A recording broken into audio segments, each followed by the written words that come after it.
তো চলো বন্ধুরা, আজকে তোমাদের আমি দেখাতে চলেছি কিভাবে তোমরা স্ক্রিন রেকর্ডিং এর মধ্যে ফ্রন্ট ক্যামেরা ইউজ করবে। তো চলো কথা না বাড়িয়ে শুরু করা যাক। সর্বপ্রথম তোমরা চলে যাবে সেটিংয়ে যাওয়ার পর দেখতে পাচ্ছ অ্যাডিশনাল সেটিং। ওই অ্যাডিশনাল সেটিংটা ক্লিক করবে। অ্যাডিশনাল ক্লিক করার পর দেখতে পাচ্ছ যে সামনে স্ক্রিন রেকর্ডিং। এই স্ক্রিন রেকর্ডিংয়ে তোমরা ক্লিক করবে। স্ক্রিন রেকর্ডিংয়ে আসার পর একটু নিচের দিকে তাকিয়ে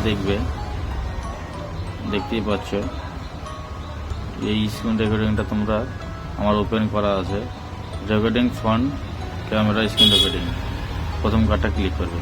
যেহেতু আমি চালু করেছি সেই কারণে দেখাচ্ছে না, আমি এইভাবে ভিডিওগুলো করি, তোমরাও করে নেবে।